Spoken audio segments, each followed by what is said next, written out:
And black communities have had historically a system of domination upon them. So you're telling me they've been protecting, the police have been protecting laws and policies to uphold the state. The state has in turn dominated and controlled my people into oppression in all different levels. They control that. Where were all the protests and the Black Lives Matter march when the white kid in Huntington Beach got shot yesterday? What are you talking about? Where was the Black Lives Matter when a white kid got shot? What I'm saying is, where were all the protests when the white kids getting shot are underreported in the media?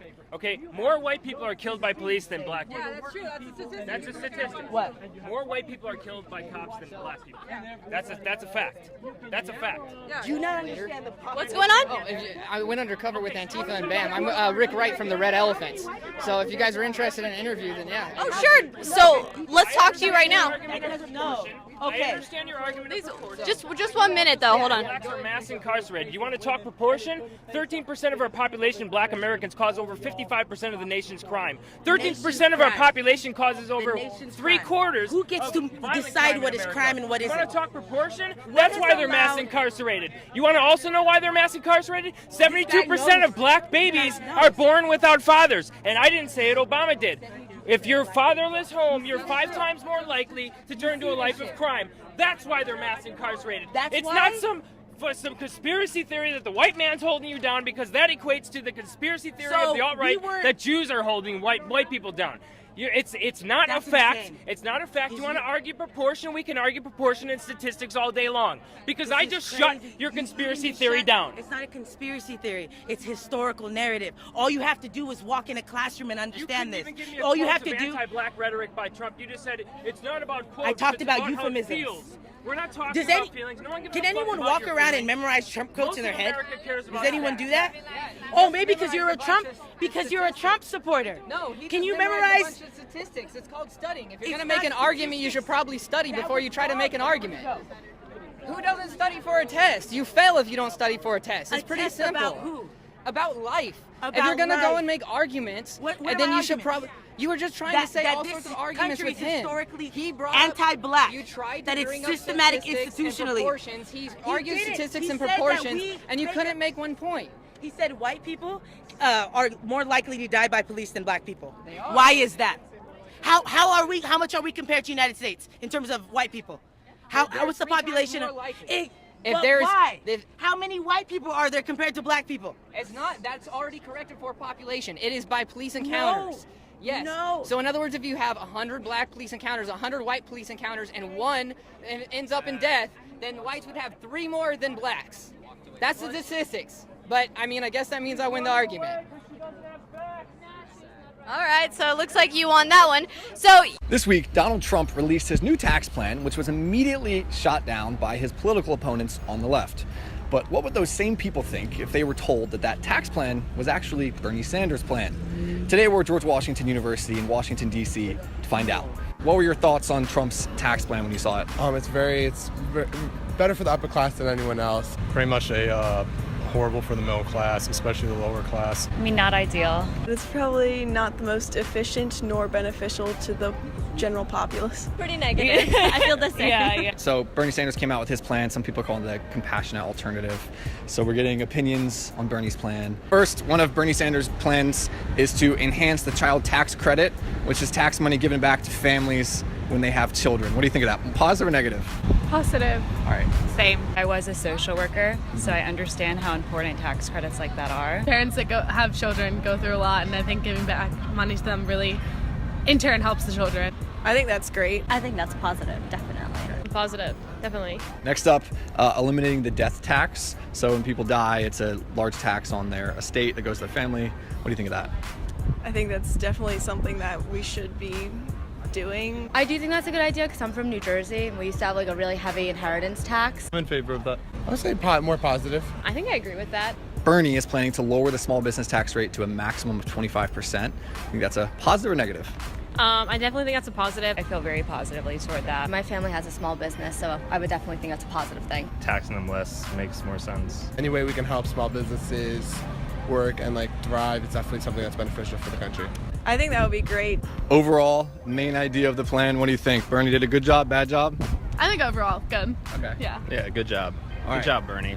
I think it's a definitely good plan, a positive plan that can help everyone. I think it's pretty good. Like, definitely better than whatever Trump is proposing. I would make that leap right there. So. What if I told you this actually is Donald Trump's tax plan, not Bernie's? You got me. It is. It's Trump's plan. Hello, darkness, my old friend. All of these are actually Trump's ideas. This is actually Trump's plan. Wow. Wow, that's interesting. Wow. I am shocked that I do agree with Trump on certain things. Okay. Interesting. I'm definitely happily surprised that it's like sounds a lot better than I would have expected it to. I would have imagined he would be a little more stupid than that. Okay. But it's not a stupid plan? No, I don't think so. But I think if you said it was Trump, at least for many people, it would be more opposition to it just because it was Trump. It could be a policy of giving me ice cream, but if it's Trump, I'd be like, what's in that ice cream?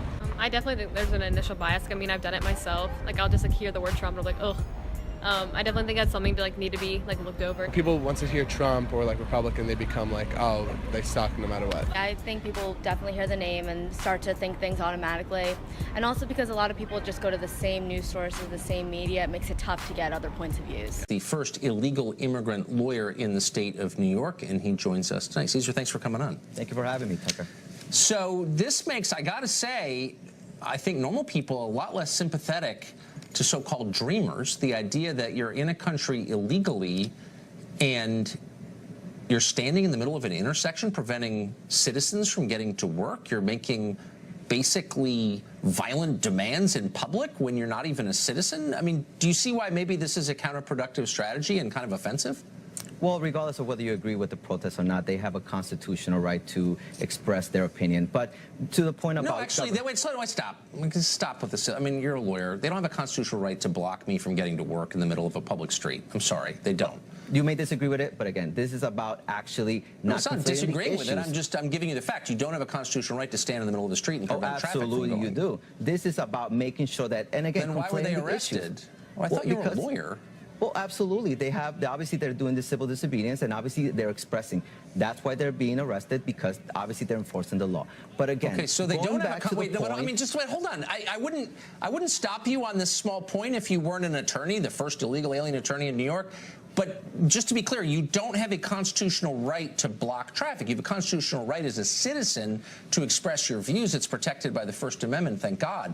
But you don't have a constitutional right to get in people's way on a public street, period. Russians have a First Amendment right, according to you, I guess, to block my way home after work. But well, they don't have a right to block on the way home. That's why this protester got arrested. Right, and I think, but they do have the right thank you for finally admitting that. Themselves. No, but look, the point is the same. That if you're not an American citizen, you don't get to shape, influence my laws. You don't get to choose my leaders. You don't get to run my country. Only Americans do. That's why there's a difference between citizens and non-citizens. And once again, you're trying to erase that difference. There's no other country in the world that will put up with this kind of nonsense, but we're too nice, and therefore we do. Do you see my point? This is why the United States is a very special place, because even though U.S. citizens have the right to vote, even though they have everything, we have the right to, many people, to express their views, to be protected against unreasonable search and seizures, and we have certain constitutional rights that it applies to everyone, and that's fundamental. Are you a citizen, by the way, Caesar? I am not.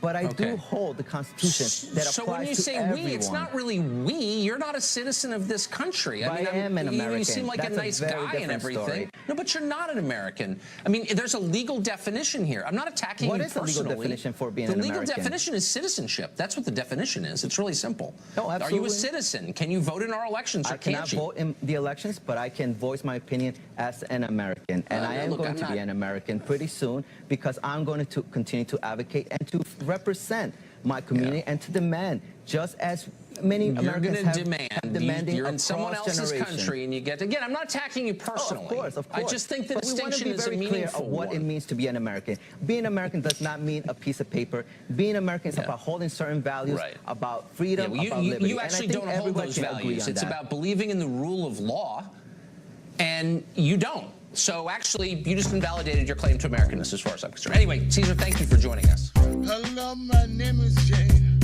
I'm social justice based. Agree with me